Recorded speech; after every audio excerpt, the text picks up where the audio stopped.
और खबर दिल्ली से आपको बता दें, भारत में अब तक HMPV वायरस के 3 केस मिल चुके हैं। कर्नाटक के बाद अहमदाबाद में भी केस मिला है। अहमदाबाद में 2 महीने के बच्चे में वायरस पाया गया है।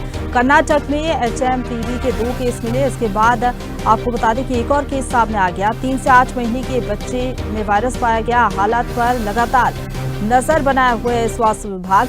एक तरफ जहां चीन में ये HMPV वायरस फैल रहा है, दूसरी तरफ भारत में आज सुबह ही पहला केस सामने आया था। बेंगलुरु से 8 महीने की बच्ची संक्रमित पाई गई थी और उसके बाद अचानक से 2 और केस सामने आ गए। अब कुल 3 पॉजिटिव केस सामने आए हैं। तो हालांकि चीन में हम देख रहे हैं कि ये जो वायरस है लगातार कहर मचा रहा है। और इस वायरस की बात करें तो आमतौर पर कोविड-19 जैसे ही इसमें लक्षण पाए जाते हैं। सर्दी, खांसी, बुखार ये इसके लक्षण होते हैं। लेकिन ये जो वायरस है छोटे बच्चों को अपनी चपेट में ले रहा है। जो 2 साल से कम उम्र के बच्चे हैं उन पर ये वायरस का असर देखने को मिल रहा है। इसके साथ ही बुजुर्ग भी इससे बीमार हो रहे हैं। और ये वायरस किस तरीके से लोगों के स्वास्थ्य पर असर डालेगा, किस तरीके से इसका प्रभाव रहेगा, ये जानने की कोशिश करते हैं। एम्स रायपुर से पूर्व अधीक्षक डॉक्टर करण पिपरी जी हमारे साथ जुड़ गए हैं। बहुत स्वागत है आपका डॉक्टर करण जी। सबसे पहले आपसे समझना चाहेंगे ये जो HMPV वायरस है किस तरीके से इसका असर देखने को मिलेगा। और कहा जा रहा है कि छोटे बच्चों पर इसका ज्यादातर असर देखने को मिलेगा जिनकी उम्र 2 साल से कम है। फिलहाल इसके शुरुआती लक्षण क्या हैं और क्या सावधानी इसमें बरतनी चाहिए?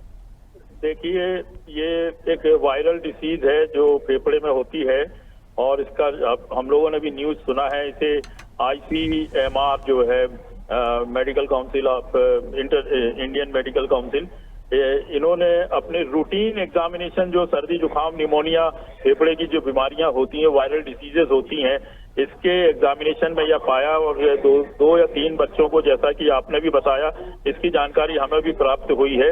और ये ह्यूमन मेटा न्यूमो वायरस है जिसको शॉर्ट में HMPV कहते हैं, जो कर्नाटका में पाया गया रूटीन सर्वेलेंस के दौरान। और इससे अभी पैनिक होने की जरूरत नहीं है किसी को। और ये इससे ब्रोंकियल निमोनिया होता है सर्दी जुकाम के कारण, और ये नाक के थ्रू ही वो इन्फेक्शन जाता है। क्योंकि अभी कोल्ड सीजन चल रहा है और सर्दी जुकाम का वो मरीज जो है उससे ग्रसित और निमोनिया के मरीज जो आ रहे हैं उनकी जांचें होती हैं। तो ये वायरस से रिलेटेड है। अभी इसकी और जानकारियां वो नहीं है और अभी ऐसी कोई डेथ नहीं हुई है। हमने भी इसमें अभी पढ़ा है न्यूज में और देखा है टीवी में कि ये बच्चे रिकवर भी हो रहे हैं। अभी ऐसा कोई सीरियस उसमें वो नहीं हो रहा है जैसे आम निमोनिया होता है, वायरल निमोनाइटिस होती है उस प्रकार से। तो पैनिक होने की जरूरत नहीं है और सरकार खुद इस पे पैनी नजर बनाई हुई है और मॉनिटर भी कर रहे हैं इसको। और चूंकि ये 3 महीने 8 महीने के बच्चे हैं तो रिकवर हो रहे हैं, तो इसमें अभी डरने की किसी प्रकार की आवश्यकता नहीं। लेकिन हमें केयर अपने आप को करना है। रेस्पिरेटरी इलनेस जो होती हैं उस पे किसी भी प्रकार से आपको ना हो और आप अपना प्रोटेक्शन खुद भी करें और साथ में इसके बचाव के साथ में अपनी इम्यूनिटी का भी ध्यान रखें। बिल्कुल डॉक्टर करण, जिस तरीके से आपने बताया कि पैनिक होने की ज़रूरत नहीं है, तो ये भी समझना होगा कि क्या सिर्फ ये बच्चों को अपनी चपेट में ले रहा है, क्योंकि ये भी कहा जा रहा है कि जो 2 साल से कम उम्र के बच्चे हैं खासा प्रभाव उन पर देखने को मिल रहा है। और बुजुर्गों पर भी क्या इसका प्रभाव देखने को मिलेगा, क्योंकि आमतौर पर बुजुर्गों में हम देखते हैं इम्यूनिटी उनकी काफ़ी ज़्यादा कम होती है। अभी जो रिपोर्ट मिली है ये 2-3 दिन की रिपोर्ट है, तो मैं समझता हूँ इस पे अभी कुछ कहना उतना ज्यादा वो नहीं होगा। क्योंकि जनता को भी हम चाहते हैं कि किसी प्रकार से वो इससे भयभीत ना हो। और लेकिन बचाव करें, रखरखाव अपना बच्चों का और खुद का स्वयं का भी और बुजुर्गों का भी खूब अच्छे से रखरखाव करना है। उन्हें सर्दी जुकाम से बचाना, मास्क वगैरह ऐसे यूज करना है। अस्पतालों में जो आते जाते हैं भीड़ में चलते हैं तो बिना मास्क के ना चलें ताकि उनका लंग्स में किसी प्रकार की वायरल फीवर या और कीटाणु ना जाएं। और बाकी ICMR और गवर्नमेंट, सेंट्रल गवर्नमेंट और स्टेट गवर्नमेंट को निर्देश दिए जा चुके होंगे, तो मैं समझता हूँ उसकी जांच और मॉनिटरिंग चल रही है।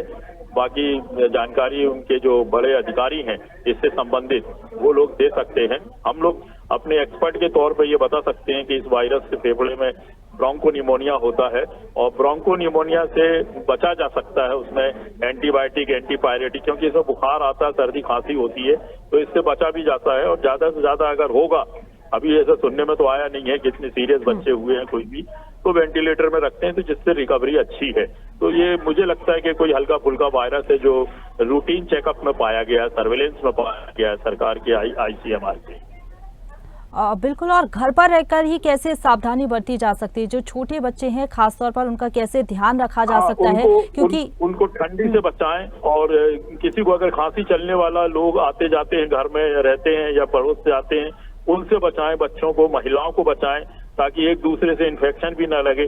दूरी रखें एक दूसरे से। अभी सीजन खराब चल रहा है, बहुत ही टेम्परेचर बहुत डाउन है, इसमें ऑटोमेटिकली सर्दी जुकाम बॉडी में होता है, और अगर कोई कीटाणु आ गया तो उससे वो और ज्यादा ग्रसित हो जाएगा, तो कभी कॉम्प्लिकेशंस भी हो सकते हैं।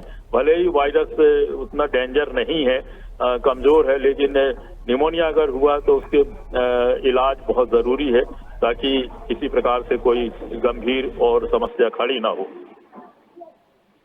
बिल्कुल, जिस तरीके से आप बता रहे हैं कि सावधानी बरतने की ज़रूरत है, क्योंकि ज़्यादा इसके सीवियर सिम्टम्स तो नहीं देखने को मिल रहे हैं, सिर्फ सर्दी, खांसी, बुखार ही देखने को मिल रहा है बच्चों में खास तौर पर। बहुत धन्यवाद आपका हमारे साथ जुड़ने के लिए और चर्चा के लिए। ताज़ा खबरों के लिए लाइक, फॉलो और YouTube पर सब्सक्राइब कर बेल आइकन दबाएं। साथ ही ताज़ा अपडेट्स के लिए swedeshlive.com पर विजिट करें।